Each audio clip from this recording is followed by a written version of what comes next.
Nah, kemudian wa amara bisiyamihi, Nabi perintahkan para sahabat untuk menunaikan puasa Asyura. Nah, ketika diwajibkan puasa Ramadan, dan puasa Ramadan ini adalah yang wajib, turika Asyura, jatuhlah kewajiban puasa Asyura, sehingga hukumnya jadi sunat. Karena dia sunat, faman syaa shamahu, siapa yang mau silahkan berpuasa, bagi yang tidak maksudnya ada halangan, safar dan lain sebagainya, ya silahkan saja dia tinggalkan, tidak ada konsekuensi dosa.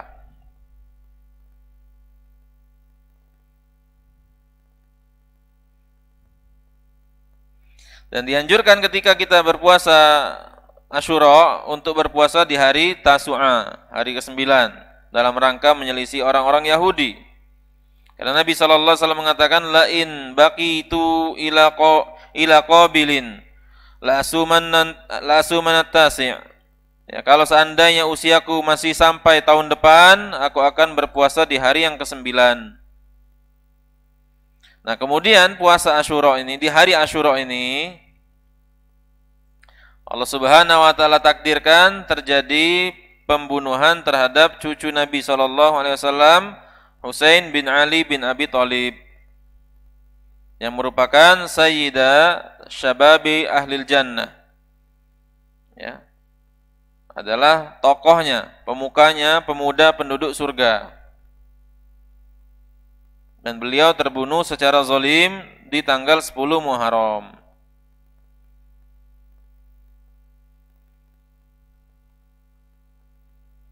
Kemudian dari peristiwa ini muncul bid'ah. Bid'ah yang pertama menjadikan hari ini hari kesedihan. Ya, hari Asyura dijadikan oleh orang-orang hari duka cita karena terbunuhnya cucu Nabi sallallahu alaihi wasallam. Mereka berkumpul untuk meratap, memukul pipi-pipi mereka, menyobek-nyobek saku-saku baju mereka, dan mereka menyeru dengan seruan jahiliyah. Seruan jahiliyah itu maksudnya, dulu orang jahiliyah kalau ada saudara mereka yang meninggal, mereka katakan ya Jabalah,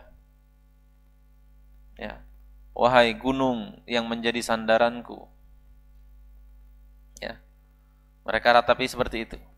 Suaminya meninggal, adiknya meninggal, ayahnya meninggal, nah ratapan-ratapan seperti itu. Wahai engkau yang menjadi sandaran hidupku. Nah, itu adalah ratapan jahiliyah. Ini maksudnya du'a'u bid'awatil jahiliyah. Nah, ketika kita meratap dengan seruan seperti ini, ada orang meninggal, kerabat kita, kita kata, oh inilah harapanku, anak ini mati. Inilah harapanku. Inilah penerus perjuanganku.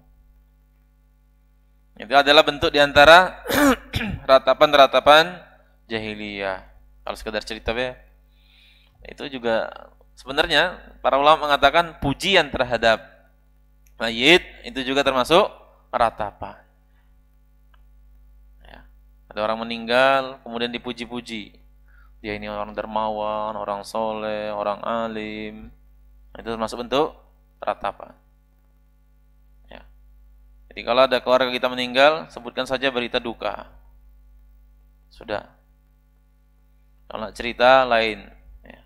Ketika kita mengumumkan itu dengan cerita, itulah bentuk ratapan. Walaupun dengan pujian, walaupun dengan macam-macam tadi seperti ya Jabalah, itu kan pujian. Wahai gunung yang menjadi sandaran hidupku. Dan lain-lain.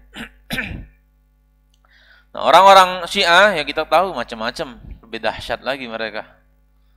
Ya, seruan jahiliyahnya lebih dahsyat lagi terhadap cucu Nabi sallallahu alaihi wasallam.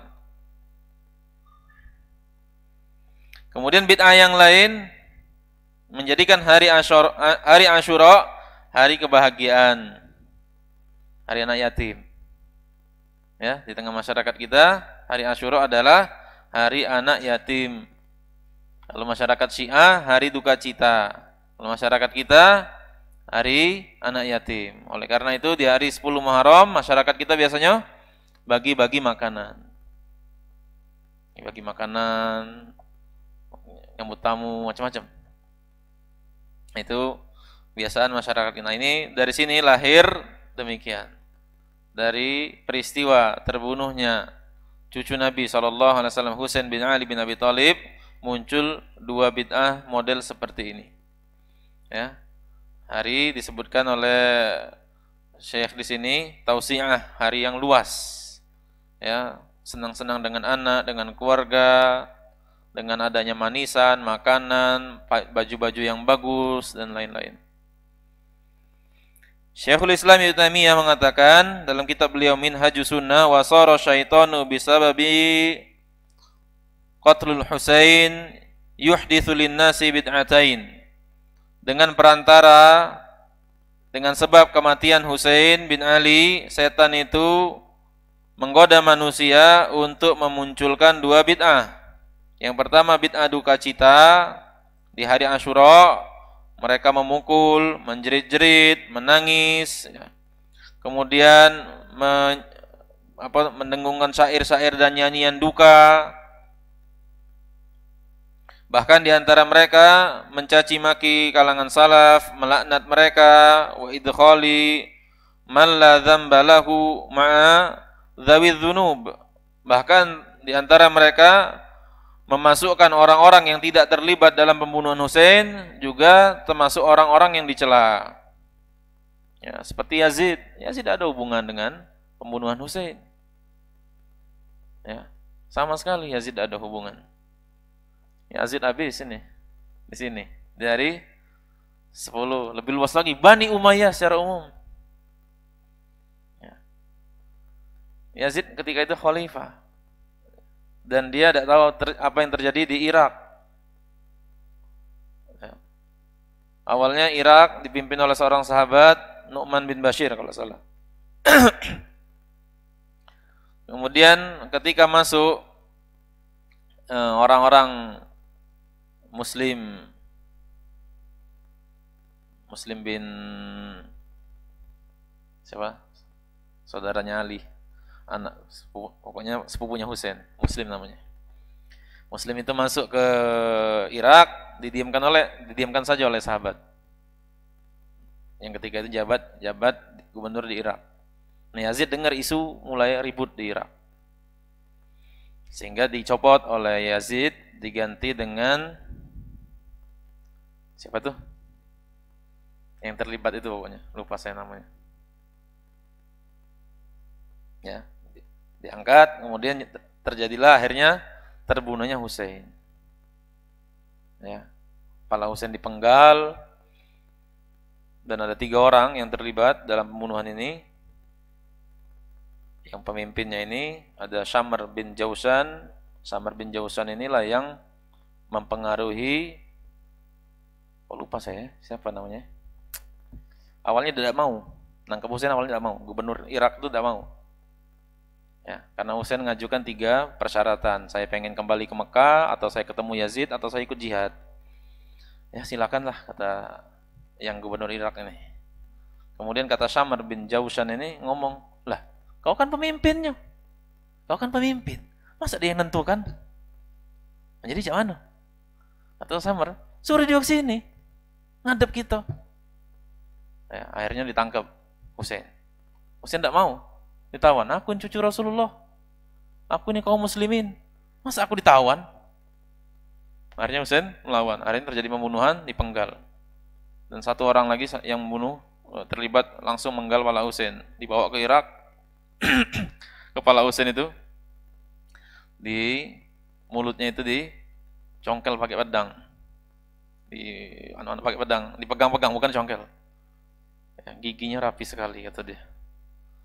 Dimarahi oleh Anas bin Malik. Berhenti kata Anas. Aku pernah melihat bibir Rasulullah nyentuh bibir itu. Ya.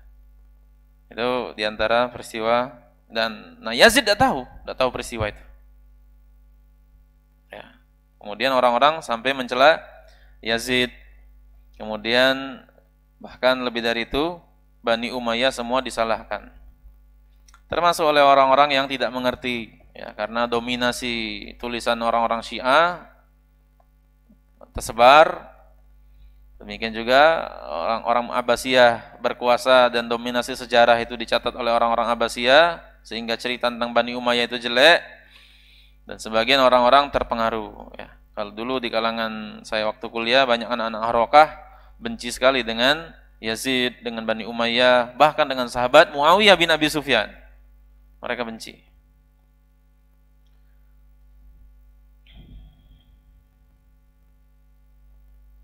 Bahkan mereka lebih dari itu mencela as-sabiqunal awwalun. Ya. Mencegah para sahabat yang terdahulu masuk Islam, dibacakan di hadapan mereka kisah-kisah dusta tentang peperangan. Oh, pokoknya sampai orang kalau bisa sedih, sedih luar biasa. Tentang bagaimana Husain itu ditinggalkan sendirian. Kemudian mereka membuat fitnah dengan hal ini. Fa inna hadza laisa wajiban wala mustahabban bittifaqil muslimin.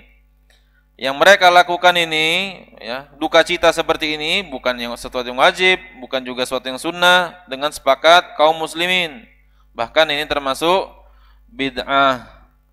Bid'ah meratap terhadap musibah yang telah terjadi, dan termasuk sesuatu yang sangat Allah Subhanahu wa taala dan Rasulnya haramkan. Demikian juga bid'ah yang lain, yaitu bid'ah bahagia, kata Syekhul Islam Ibnu Taimiyah rahimahullah. Ya, demikian apa yang bisa kita kaji pada kesempatan malam hari ini. Sampai di sini dulu. Insyaallah pekan depan masih kita lanjut di pembahasan tentang puasa-puasanya Rasulullah sallallahu alaihi wasallam. Jadi dari sini ada beberapa puasa yang kita catat. Yaitu pertama, puasa, bahwa beliau puasa itu ada yang dominan di satu bulan, ada yang sama sekali beliau tidak puasa, ya. Ada beliau puasa Ayyamul Bid, Senin Kamis dan Asyura.